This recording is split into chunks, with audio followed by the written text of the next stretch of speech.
2, 1, c'est parti. Bienvenue mes amis de Facebook. Si vous nous rejoignez maintenant, soyez tous bénis.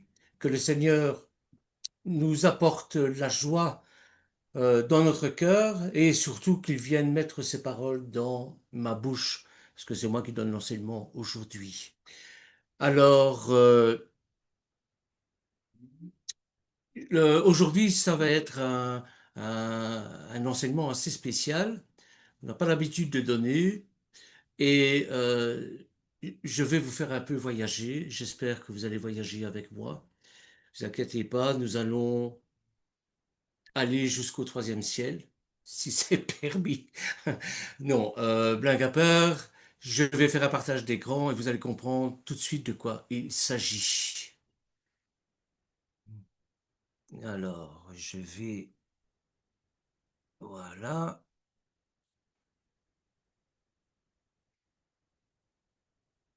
voilà. Oh, ça n'a pas de raison d'être là. Voilà. Voilà, j'espère que vous m'entendez bien. Est-ce que ça va? Vous m'entendez bien? On t'entend bien. On t'entend bien. Parfait, parfait. Alors, oui, j'essaye d'enlever ça, mais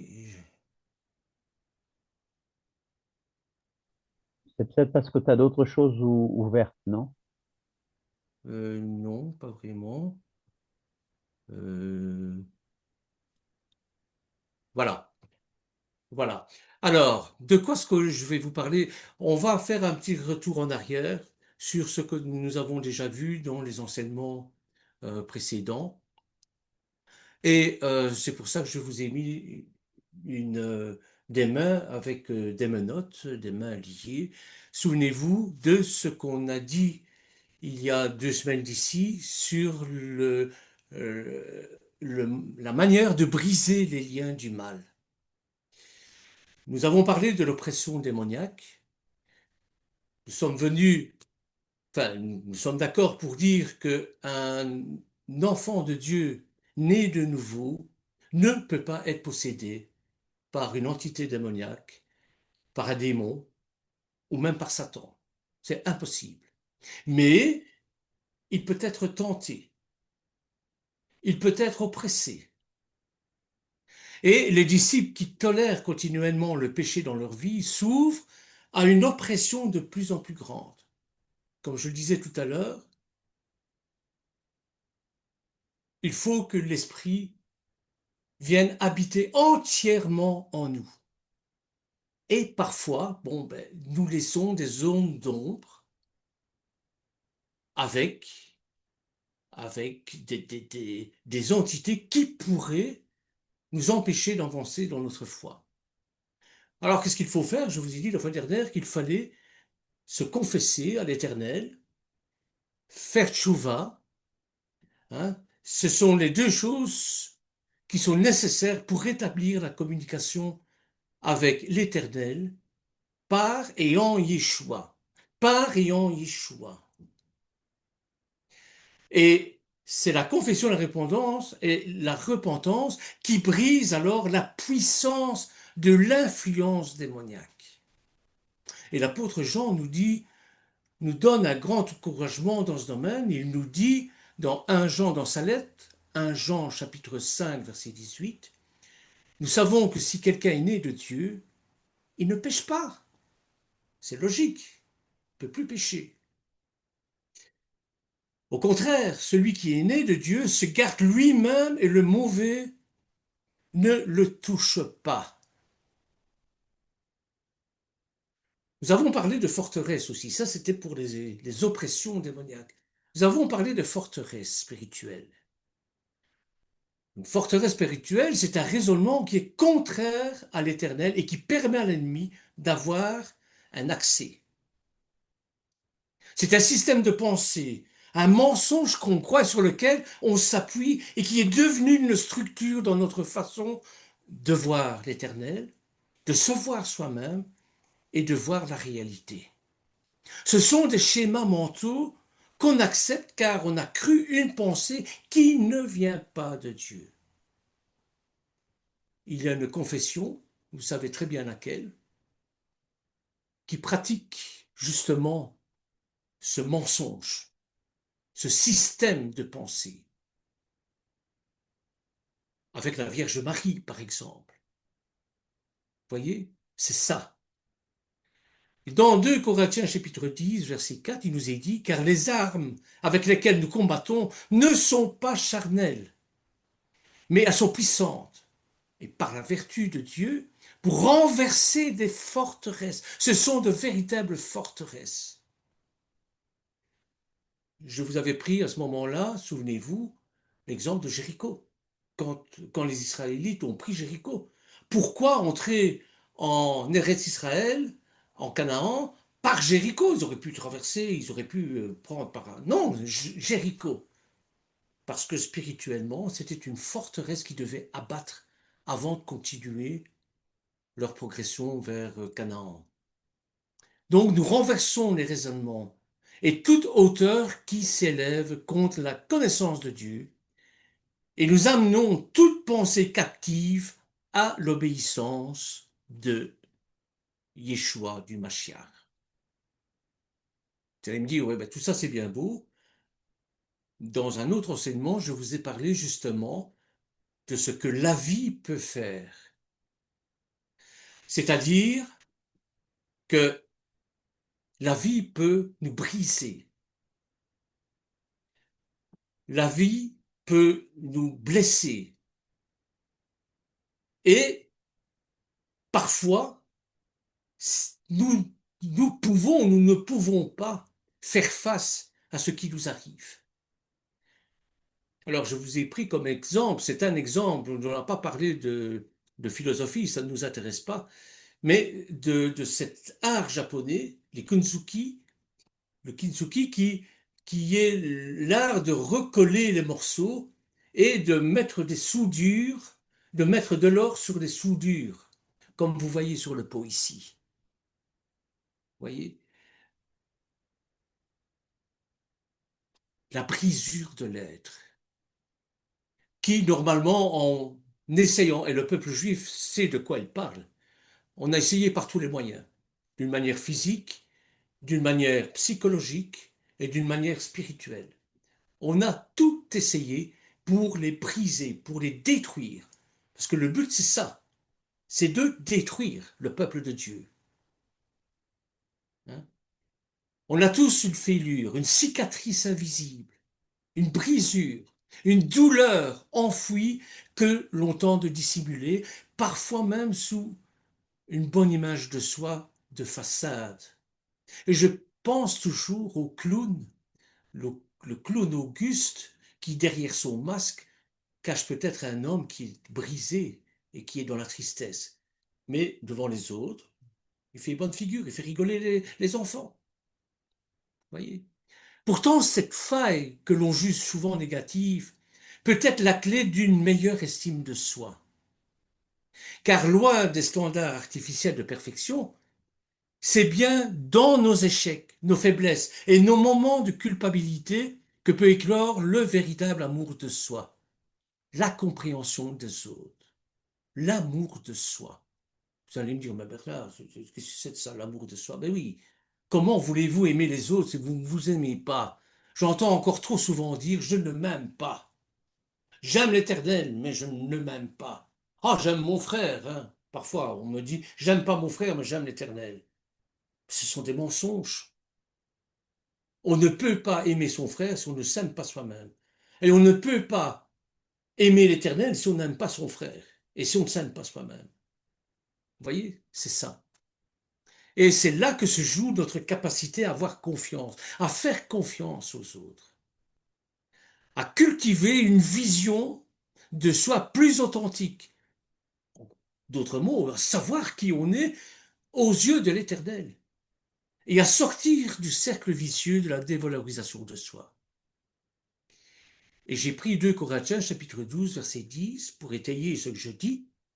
C'est pourquoi je me plais dans les faiblesses, dans les outrages, dans les calamités, dans les persécutions, dans les détresses, pour le Mashiach.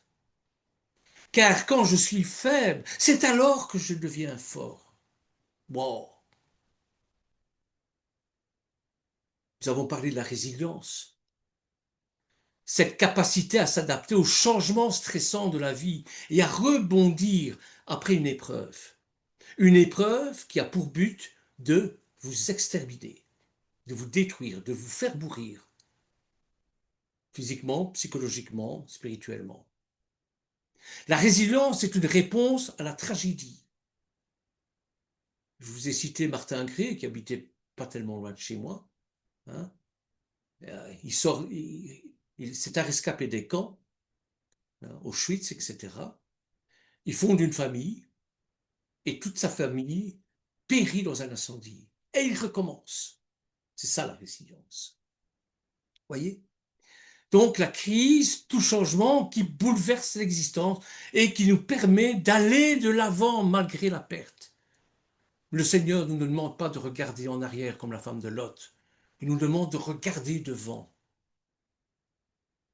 Il ne nous demande pas d'oublier ce qu'on a été, non, mais de regarder devant, de se servir de ce qu'on reçoit pour aller de l'avant. Voyez? Alors faire preuve de résilience, ça ne signifie pas qu'une personne n'est pas affectée ou qu'elle ne se préoccupe pas des changements dans sa vie. Non, c'est pas ça. La résilience, c'est la capacité du cœur humain à souffrir beaucoup et à sortir grandi. Parmi nous, nous avons des frères et des sœurs qui ont une résilience.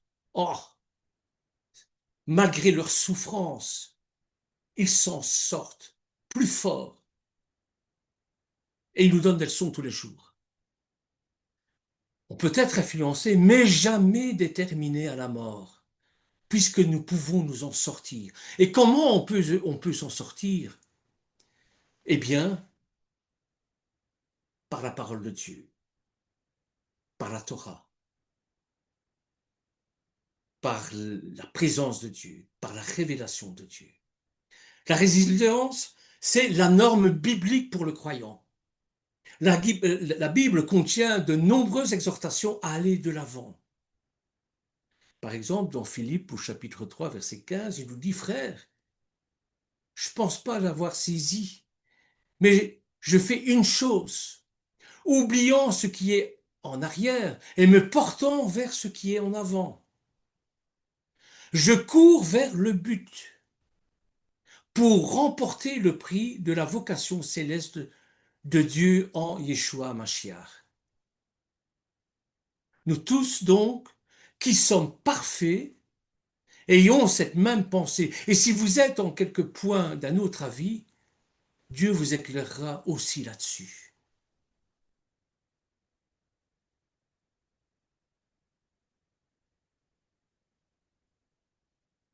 Alors, bien sûr, je suis obligé de vous parler de miracles.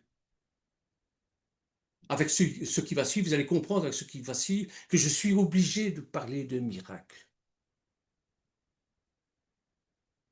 L'étude des miracles de Yeshua constitue une part essentielle de la compréhension de sa divinité, de son amour infini et de sa mission rédemptrice sur terre. Chaque miracle pris dans son contexte historique et spirituel révèle les aspects profonds de la personnalité de Yeshua et de son ministère, illustrant sa maîtrise sur les éléments de la nature, sur la maladie, sur les forces démoniaques et même sur la mort. Pourquoi je vous parle de miracles? Pourquoi je vous parle de nature de miracles? Les miracles de Yeshua ne sont pas des simples faits marquants, mais plutôt la puissance démonstration de la présence de Dieu à l'œuvre à travers son Fils. La résilience est un miracle. Chacun de ces actes transcendants est ancré dans un contexte de foi de prophétie. En Jean chapitre 10, verset 25, Yeshua répondit, les œuvres que je fais au nom de mon Père témoignent pour moi, me disent qui je suis.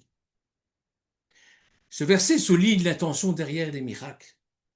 Il atteste de la divine mission de Yeshua et de son union avec le Père. On va prendre quelques miracles de Yeshua pour comprendre ce que je veux dire. Le premier miracle, c'est un païen, un centurion, Capharnaüm, hein, en Matthieu chapitre 8, versets 5 à 7.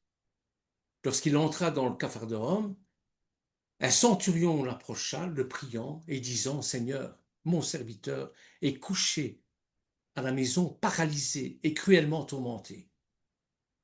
Et Yeshua lui dit, je viendrai et le guérirai. Eh bien, vous voyez, ce miracle illustre la foi hors du commun du centurion qui a cru à la capacité de Yeshua de guérir à distance. Yeshua récompense cette foi unique, soulignant l'importance de la confiance en la puissance de l'Éternel. Il démontre ainsi que son pouvoir de guérison transcende les barrières physiques, révélant un aspect essentiel du caractère divin de Yeshua en tant que Mashiach. Les 5 pains et les 2 poissons, souvenez-vous. La foule s'amasse, il donne une exhortation, un enseignement, il commande aux foules de s'asseoir sur l'herbe. Ben, ils ont faim, parce que ce n'est pas une heure, hein, c'est des heures qu'il prêchait. Et prenant les 5 pains et les 2 poissons, levant les yeux vers le ciel, il rend grâce, il rompt le pain, le donne aux disciples et les disciples aux foules. Vous verrez ça, ce miracle-là dans Matthieu chapitre 14, verset 19. Mais là aussi, la multiplication des pains et des poissons est un signe éclatant de l'abondance du royaume de Dieu. En nourrissant des milliers de personnes, je vais mettre un peu la lumière parce que commence à faire noir, avec si peu, Yeshua montre que la providence divine ne connaît pas de limites matérielles. Le domaine de Dieu, c'est l'éternité. Le domaine de Yeshua, c'est l'éternité. Mon royaume n'est pas de ce monde. Ce miracle illustre également l'importance de l'action de grâce et de partager le peu que nous avons en une confiance absolue en Dieu. L'émouna, la bitaron en hébreu, c'est ça. Voyez? Pourquoi je vous parle de tout ça? Bien parce que quand on connaît des épreuves, qu'on est brisé par la vie, qu'on est tenté par le diable, par les démons, qu'on a des forteresses à abattre, eh bien, nous avons la possibilité de pouvoir nous restaurer.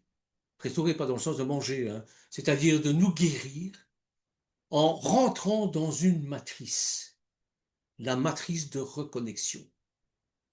Cette matrice qui a créé le monde, enfin, par lequel Adonai, Elohim, a créé le monde, eh bien cette matrice va nous régénérer. Et cette matrice, elle a un nom. Ça s'appelle le Mashiach. Le Mashiach, vous allez me dire, oui, mais ça veut dire roi. Oui, bien sûr que ça veut dire roi, nous le verrons. Peut-être pas aujourd'hui parce que bon, l'enseignement est assez long, hein, mais euh, c'est une matrice. Une matrice, en hébreu, une matrice, ça se dit makom. Makom que l'on trouve la toute première fois dans Bereshit au chapitre 1, verset 9. Dieu dit que les eaux qui sont au-dessus du ciel se rassemblent en un seul lieu, Makom Erat, et que le sec paraisse. Et cela fut ainsi. Alors nous allons essayer, mes frères et sœurs, à travers les lettres hébraïques, ce que je vous dis là, vous le connaissez déjà, hein, ce n'est qu'un rappel, hein, mais je vais vous le dire d'une autre manière. À travers les lettres hébraïques, eh bien, vous allez voir que le Mashiach, c'est cette matrice qui va nous régénérer, qui va nous restaurer. On commence par la lettre Mem, hein, donc on lit de droite vers la gauche, hein, le Mem qui est surligné en jaune, hein, et le premier mot qui me vient à l'esprit, c'est le Makom. Le Makom, c'est un lieu, un endroit spécifique, un lieu, un endroit, et dans la tradition juive et dans les textes du Midrash, c'est l'un des noms indirects attribués à l'Éternel. Pourquoi? Parce que le Makom, c'est l'endroit de Dieu, c'est l'endroit pur, c'est l'endroit sanctifié, c'est l'endroit qui n'appartient qu'à Dieu. Vous voyez? Et à travers toute la Bible, il y a ce Makom qui revient constamment.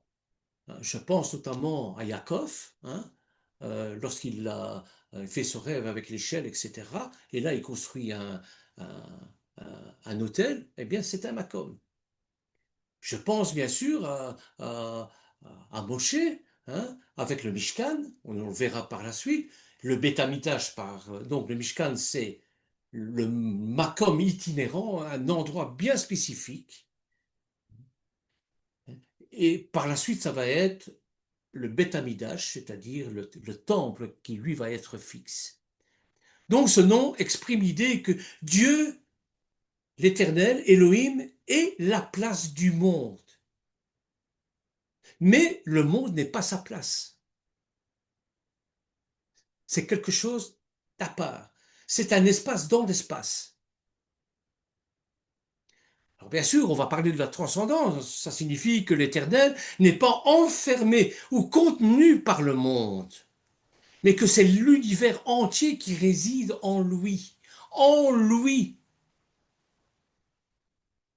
Il englobe l'espace et se trouve partout à la fois. C'est l'omniprésence de Dieu. Vous voyez? Donc le Makom, c'est la matrice de création, point de départ. Et dans la tradition mystique et rabbinique, le Makom est conçu comme la matrice de la création, un plan divin préexistant qui a servi d'architecte et de code source à l'univers avant que le monde physique ne soit manifesté. C'est le lieu où toute la création va se réaliser. Pourquoi je parle de matrice? Parce que la matrice, c'est pareil, c'est un lieu spécifique. Et quand on parle de matrice, on pense bien sûr à qui? On pense bien sûr à la femme, hein, à l'organe de la femme dans lequel les enfants sont nourris. Ils vont grandir avant de naître. Et Adonai Elohim est le créateur de cette matrice. Et dans la Brit Hadasha, Yeshua, dans la conversation avec Nicodème, lui explique ce qu'est ce lieu, cette matrice. C'est l'expression naître de nouveau.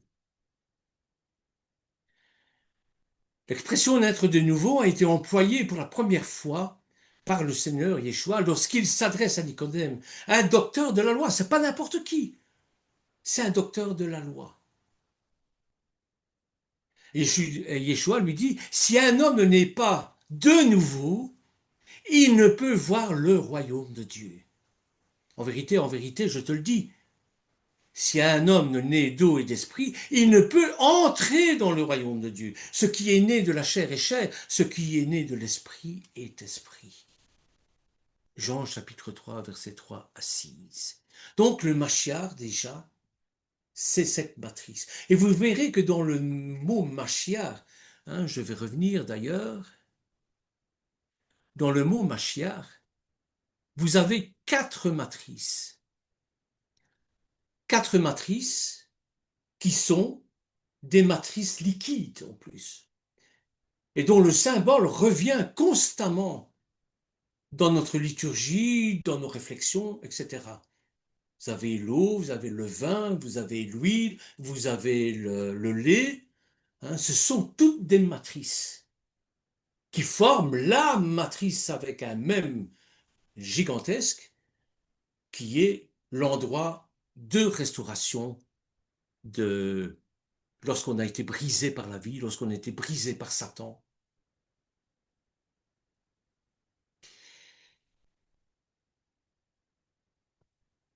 Alors, bien sûr, on ne peut pas parler de Matrice sans parler de Myriam.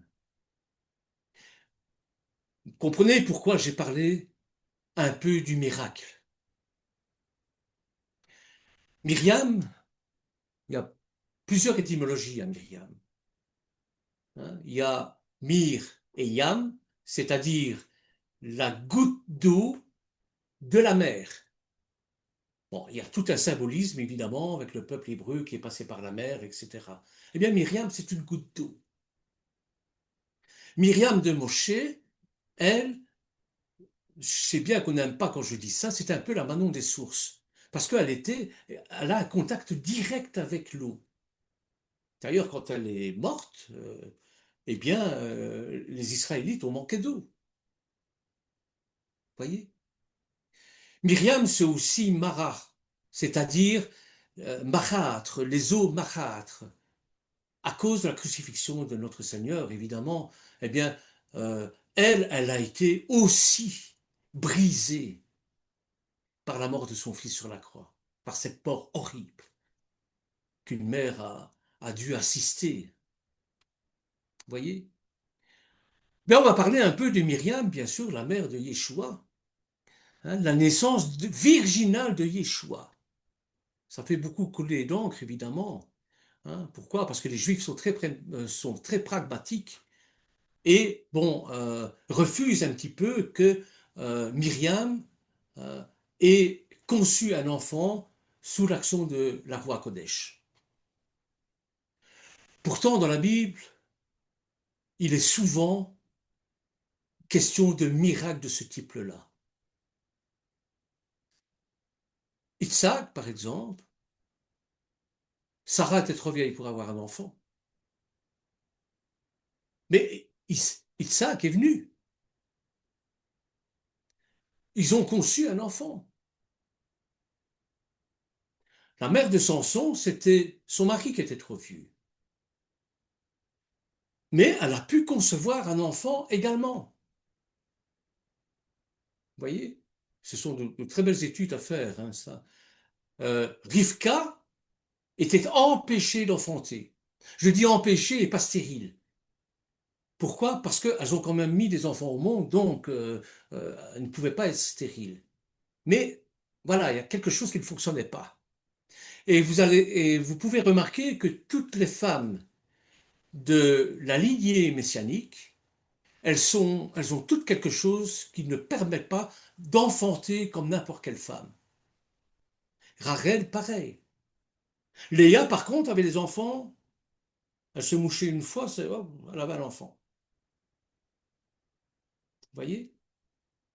Donc, il y a toujours cette notion, pour moi, de miracle. Et pourquoi je parle de miracle? Parce que celui qui ne croit pas que Yeshua est né, que sa conception, sa naissance est virginale, que sa conception est, est virginale, hein. Peut-être que dans un autre cours, on verra ce que c'est que la virginité dans la Bible et tout ce qui s'ensuit. Mais ça, j'ai besoin de vous, mes sœurs, parce que, bon, ça touche plus les femmes que les hommes. Hein. Donc, celui qui ne croit pas que Yeshua a été conçu avec l'aide de l'Esprit Saint, Myriam, à ce moment-là, je crois, d'après les écrits apocryphes, euh, ne pouvait avoir 9 ans à peine. Donc, elle n'était pas formée pour avoir des bébés. Donc, c'était impossible. Ah, on se mariait très tôt, hein, bon, cette époque-là. Donc, il y a eu l'intervention de la roi Kodesh. Mais celui qui ne croit pas ça, ben, il met à la poubelle tous les miracles de Yeshua, tous les miracles de l'Ancien Testament également. Et il met en doute la toute-puissance de Dieu. Voyez? Donc la naissance virginale de Yeshua, plus communément appelée la conception virginale, enseigne que le Mashiach est né hors du processus normal de procréation. Et par la puissance de la Ruach Kodesh, il a été conçu surnaturellement dans le ventre de la Vierge, hein, d'une Alma, si on prend Isaïe 53, pas d'une Bétula, mais d'une Alma. Il y a une différence entre Alma et Bétula. Hein. C'est trop compliqué à vous expliquer ça. Hein. Du parthénos, mais le terme en grec, je n'aime pas trop. Parce qu'on pourrait penser à une parthénogénèse qui peut exister chez l'être humain. Hein, scientifiquement, c'est possible. Mais là, au lieu que Myriam accouche d'un fils, elle aurait accouché d'une fille. Ne parlons pas de clone, parce qu'à ce moment-là, bon, c'était même pas pensable. Vous voyez? Donc, il a été conçu surnaturellement dans le ventre de Marie, qui était vierge puisqu'elle était enfant, qui n'avait pas connu d'homme, les Écritures le disent. Il est né d'elle sans péché. Le Makom, c'est un endroit où le péché ne peut pas cohabiter avec la sainteté. C'est impossible. Voyez? La naissance virginale est le moyen par lequel le Fils éternel de Elohim s'est pleinement incarné en être humain. Il suffit de lire le prologue de Jean, qui lui l'avait très bien compris. Il est né de Marie, de Myriam, avec un vrai corps et une âme capable de raisonner. Et la naissance virginale est également ce qui explique que Yeshua soit né saint, donc mis à part et sans péché. À la différence de tous les autres enfants nés naturellement depuis Adam, qui eux ont cet art que nous. Nous avons tous cet art des péchés des origines, évidemment. C'est pour ça que notre chair est pécheresse et qui combat toujours l'esprit. Yeshua n'était donc pas représenté par Adam lorsque le premier homme a péché, et pourtant il est en Adam d'avant la chute. C'est le second Adam.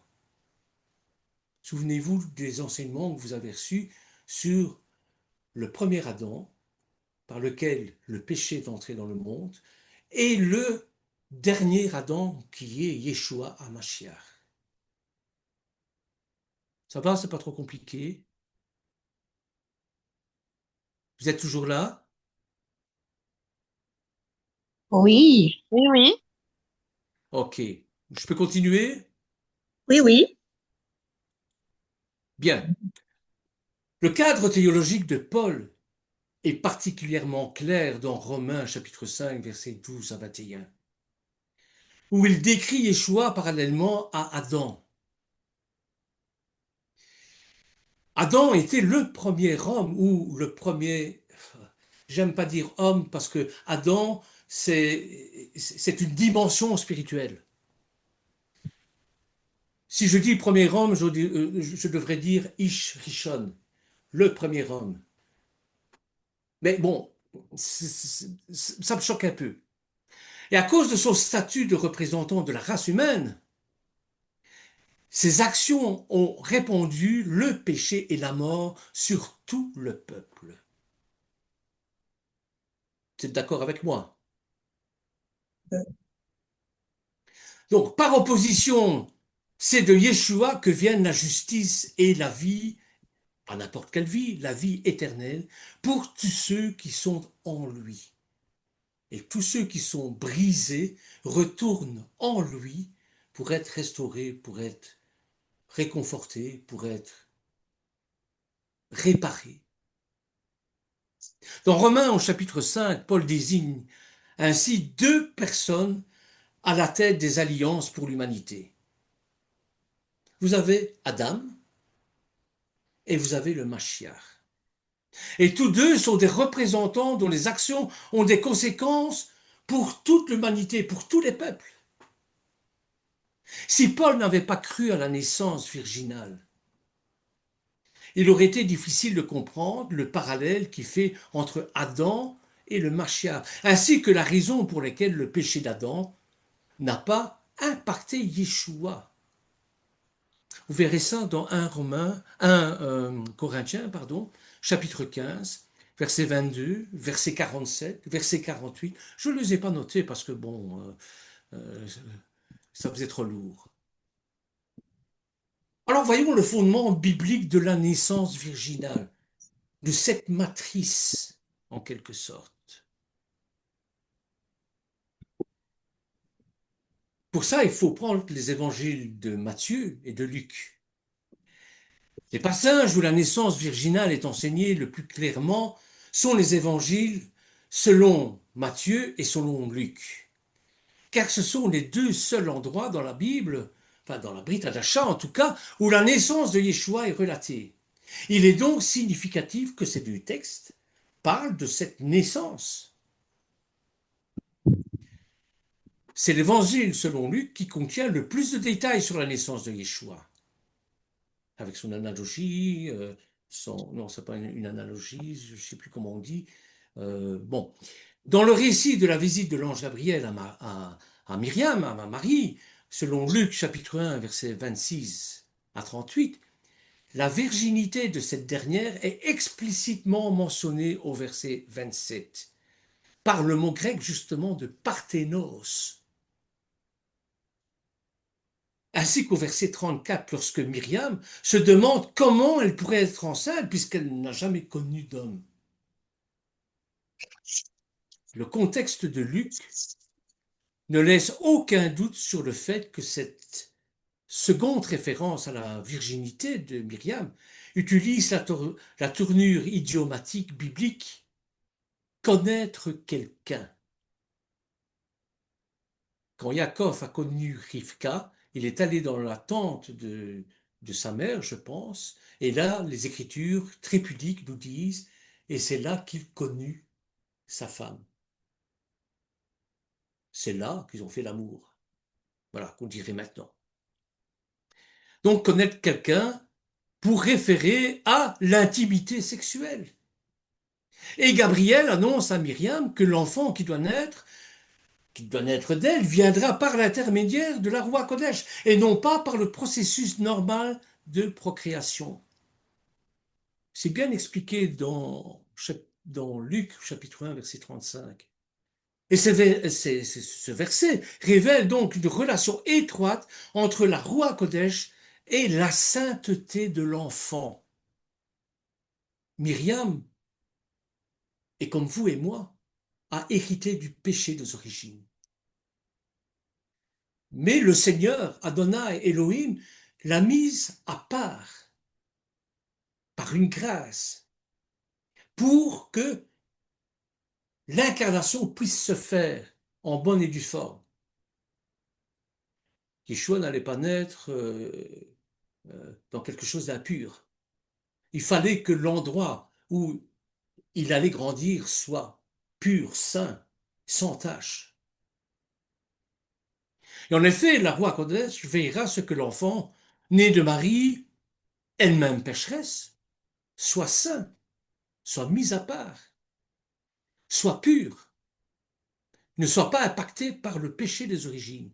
Et le fils de Marie siégera sur le trône de son père David et régnera sur un royaume qui n'aura pas de fin. C'est dans Luc chapitre 1, versets 31 à 33. Et Myriam donne ensuite naissance à Yeshua à Bethléem. Mais c'est pas n'importe où, Bethléem. C'est la ville de roi David. Comprenez? Adam, Aleph, Dalet, qui est une porte, et cette porte, c'est la royauté de David. Pour donner quoi? Le Mashiach. Adam, c'est ça.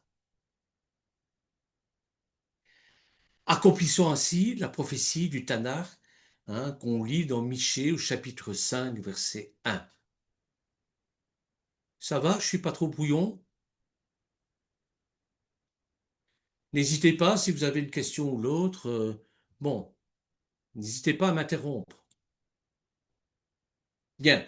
Alors vous avez l'évangile selon Matthieu.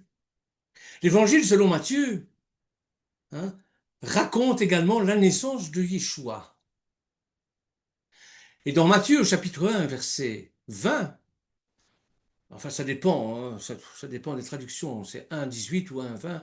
Bon, la roi Kodesh est identifiée comme étant celui qui a provoqué la grossesse de Myriam, qui a débuté avant qu'elle et Joseph ne soient unis sexuellement. On vient de parler de mariage là.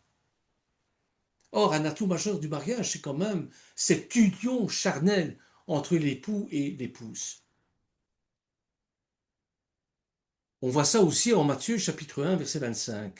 Et en Matthieu chapitre 1, verset 23, qualifie Myriam de vierge, comme c'est le cas dans l'évangile selon Luc. Mais cette fois, par le biais d'une citation d'Isaïe. C'est pour ça que je vous parlais de l'Alma. Isaïe 53, je pense que c'est Isaïe 53 qui en parle le mieux. Voici, la Vierge sera enceinte, Alma, et non pas Bethoula. Elle enfantera un fils et on lui donnera le nom d'Emmanuel, ce qui signifie Dieu est avec nous.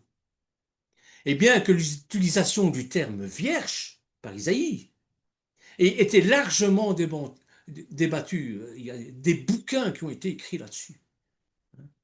Celui-ci semble effectivement parler d'une vierge, et Matthieu considère clairement que Marie en est une, Myriam en est une. Qu'est-ce que je veux dire avec tout ça? Bien que la naissance virginale n'est pas une question à prendre à la légère, mes frères et sœurs, il faut faire attention. Il s'agit de se demander si nous croyons ou non à l'intervention surnaturelle de Dieu dans le monde, que ce soit dans ce cas-là ou dans d'autres cas. Il s'agit de reconnaître la toute-puissance d'Élohim. Il s'agit de savoir que notre Dieu est un Dieu de l'impossible. Donc, il s'agit de se demander si nous croyons ou non à l'intervention surnaturelle de Dieu dans le monde, à l'enseignement biblique sur le péché, au parallèle unique entre Adam et Yeshua et le Mashiach, à la signification claire des Écritures et aux croyances historiques et unifiantes du vrai christianisme. Je ne parle pas du christianisme paganisé, hein, qui fait Marie une vierge perpétuelle, etc. Ça, ce sont des forteresses.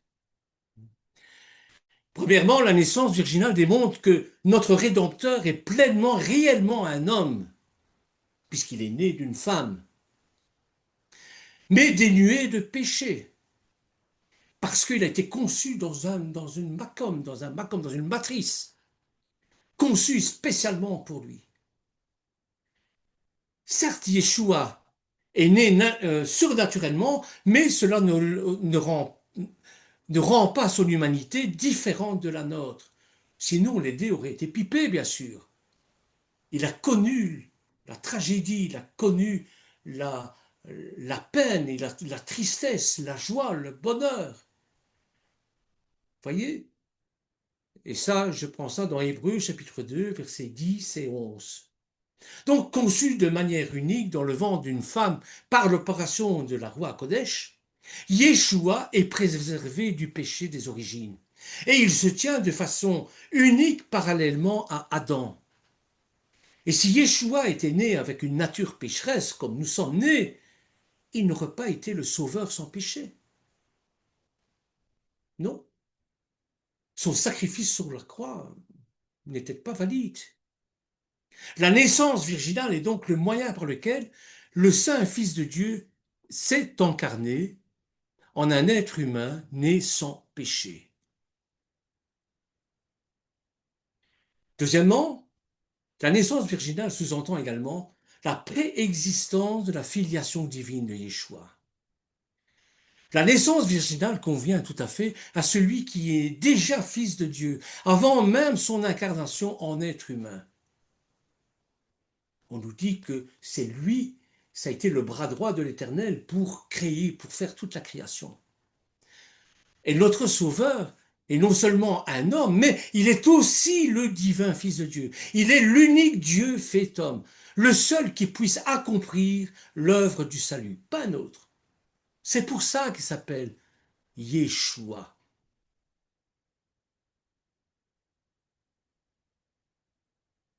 Voyez? Et ça, il est Immanuel. Dieu est avec nous, depuis le début jusqu'à la fin. Depuis l'Exode, hein, où il se présentait comme le feu la nuit et la nuée le jour. Et il le dit, construisez-moi une Mishkan pour que je puisse vivre au milieu de mon peuple. Immanuel. Et ce sont des paroles d'alliance qui reflètent la promesse de la grande alliance du Père marchant au milieu de son peuple en tant que notre Dieu, comme il est marqué dans le Lévitique au chapitre 26, verset 12. Troisièmement, la naissance virginale nous révèle le plan de Dieu quant au salut de son peuple. Le salut est un cadeau. Avant l'incarnation du Fils de l'Éternel, de Dieu, beaucoup avaient tenté d'apporter un salut durable. Le plan de Dieu, toutefois, a été déployé en son temps et à sa manière. Et la puissance de Dieu dans la naissance virginale est mise en contraste avec la faiblesse et la puissance des êtres humains à instaurer le salut durable. Passons maintenant, donc nous avons vu au niveau du Macom, nous avons vu Myriam, hein. Il y a d'autres termes que vous pouvez euh, déterminer en fonction du même de Machiar, hein. Vous avez la même ra en araméen. Souvenez-vous des enseignements qui vous ont été donnés l'année dernière, je crois, au début de cette année-ci, sur le davar, le même ra, hein, la parole créatrice. La parole créatrice, chaque lettre et chaque mot de la Torah détiennent une énergie spirituelle primordiale qui insuffle l'existence à la réalité naturelle, matérielle. Alors, on va revenir sur certains moments clés de notre vie où l'Éternel a utilisé un passage de l'Écriture pour nous apporter de la vie, un encouragement ou une direction. Vous avez tous des moments clés comme ça. Et c'est pour ça que je demande à chaque réunion, est-ce qu'il y a quelqu'un qui a un témoignage à apporter? Un peu comme Yitro, hein, c'est en écoutant le témoignage de Moshe qui s'est converti. Voyez? Lorsque la parole et l'Esprit de Dieu se combinent en nous, la puissance qui a créé l'univers, la puissance créatrice de la parole, est mise à notre disposition. C'est ça la résilience, c'est ça notre force. N'est-il pas incroyable que la parole de Dieu puisse avoir un tel impact sur nos vies? Sincèrement.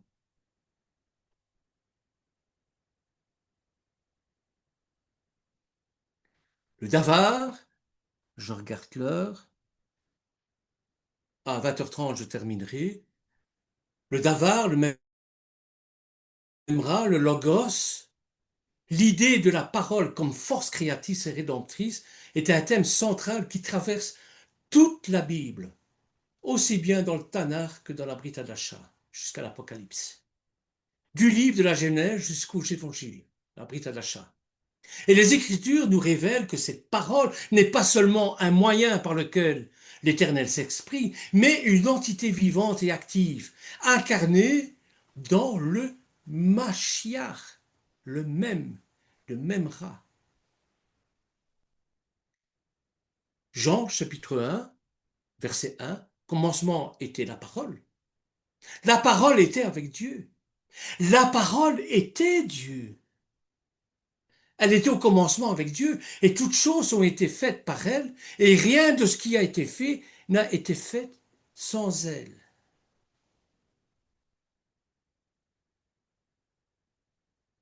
Le Mashiach. même pour Macom, même pour Myriam, même maintenant pour les eaux. Il n'y a pas de matrice sans eau. C'est l'élément vital, c'est l'élément qui nous donne la vie. S'il n'y a pas d'eau, il n'y a pas de vie. Et je reviens donc au Bereshit, chapitre 1, verset 9. Dieu dit que les eaux qui sont au-dessus du ciel, au-dessous du ciel, se rassemblent en un seul lieu et que le sec paraisse. Makom et Rat. Les eaux symbolisent la matrice de toutes les possibilités d'existence. Je vous l'ai dit, sans eau, il n'y a pas de vie. Vous pouvez rester des jours sans manger, mais sans boire, non. 3 jours et puis c'est la catastrophe. Elle précède toute forme et l'immersion en elle. C'est pour ça que je parle de Makom. Et dans le récit de la Genèse, au chapitre 1, verset 2, la Ruach Elohim plane sur les eaux, symbolisant l'état du Tohu Bohu, l'état informe, et la matrice liquide du monde en gestation avant la séparation des éléments. On sépare les éléments pour mieux les rassembler après.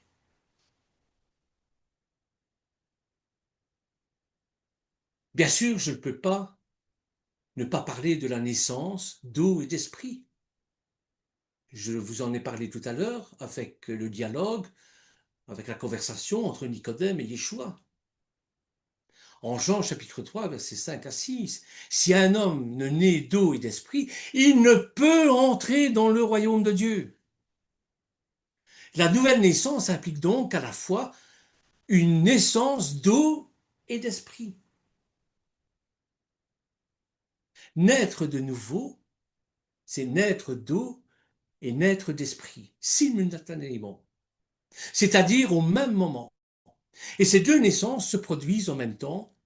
Il ne faut pas confondre la naissance d'esprit avec le baptême du Saint-Esprit, qui sont deux choses bien distinctes, bien différentes.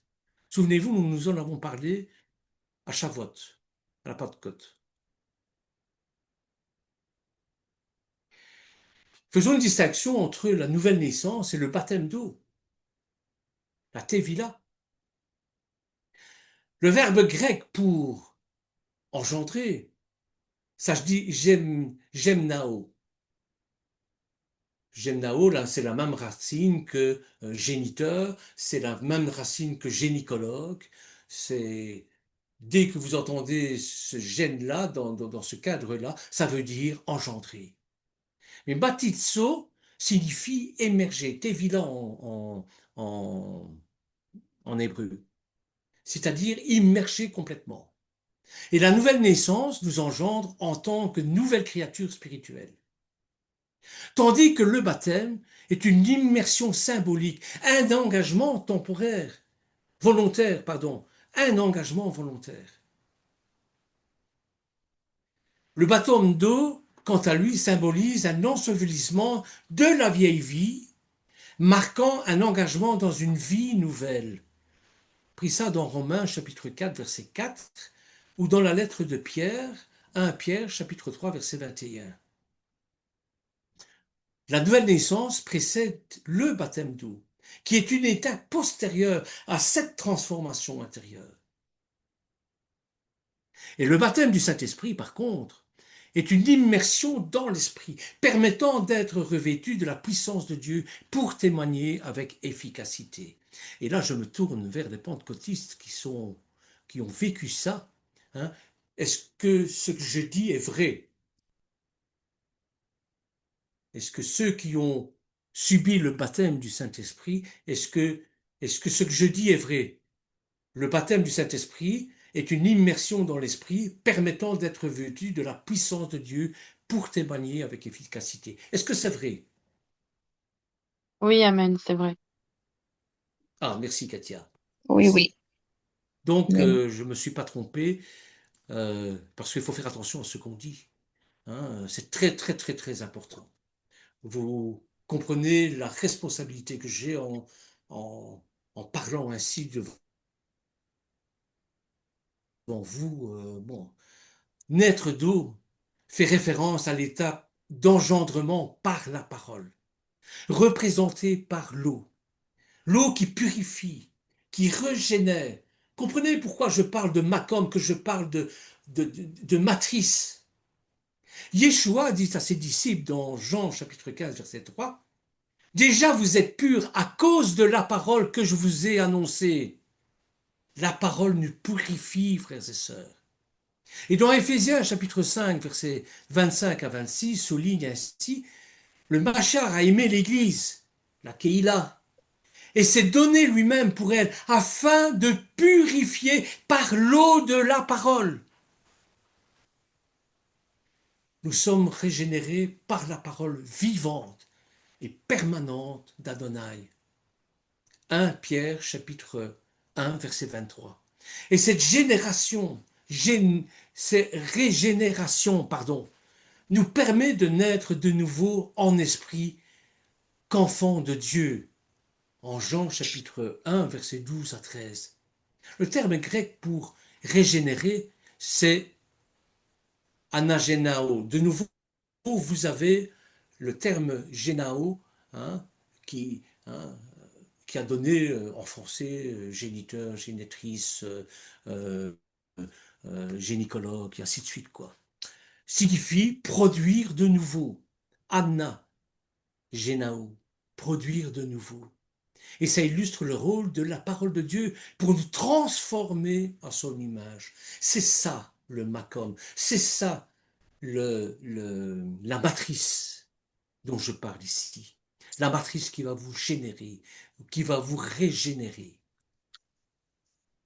Alors d'être de l'esprit, hein, Cotiste, aidez-moi, hein, si je me trompe, c'est naître de nouveau, fait également référence à une naissance d'esprit. Ce qui est né de chair est chair, ce qui est né d'esprit est esprit. Toute personne née de nouveau l'est par l'Esprit de Dieu. Toute personne née de nouveau l'est par l'Esprit de Dieu. C'est pas par sa volonté, c'est pas par ses forces, c'est par l'Esprit de Dieu qui plane au-dessus des eaux, etc., etc., etc. La nouvelle naissance permet de naître dans le royaume de Dieu, avec Dieu pour le Père et Christ pour frère, comme il est marqué en Hébreux chapitre 2 verset 11. En Galates au chapitre 4 verset 6 nous rappelle que personne que parce que nous sommes fils, Dieu a envoyé dans nos cœurs l'esprit de son fils qui crie Abba, Père. La présence de la roi Kodesh en nous est une marque indélébile de la nouvelle naissance. Romains chapitre 8 verset 9, si quelqu'un n'a pas l'esprit de Christ, il ne lui appartient pas. Alors à ce moment-là, il peut être possédé par le diable, par les démons, par les entités maléfiques. Mais si vous êtes à Christ, c'est impossible. Vous allez être tenté, ça oui. Mais personne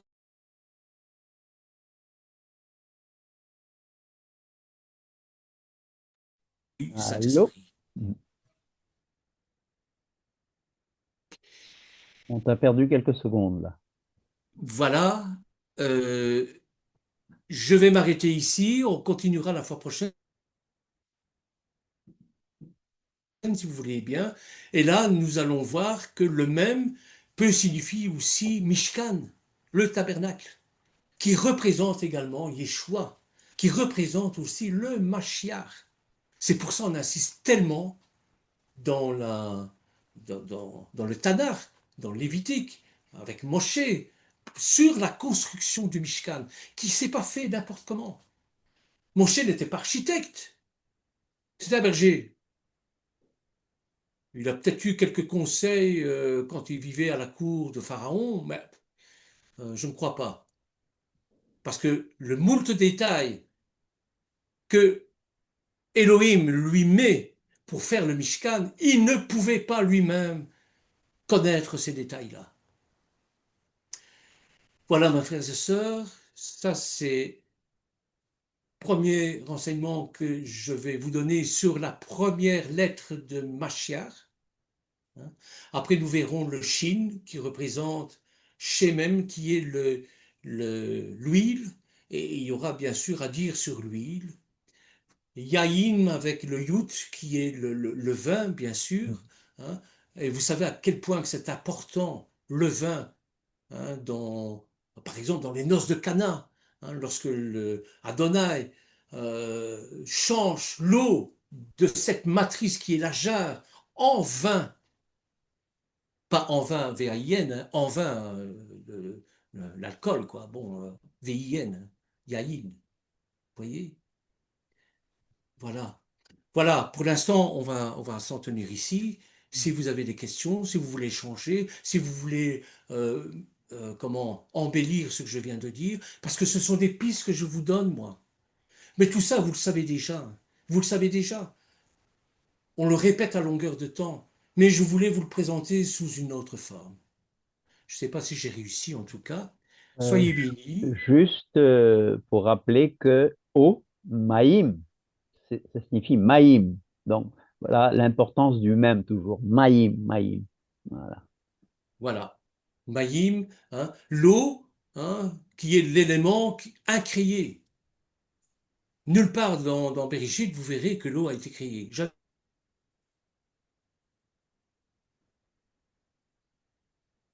Allô. depuis de toute éternité. Elle est là. Enfin, ça, c'est une parenthèse, on ferme la parenthèse. Shalom à tous et rebonjour à Pierre.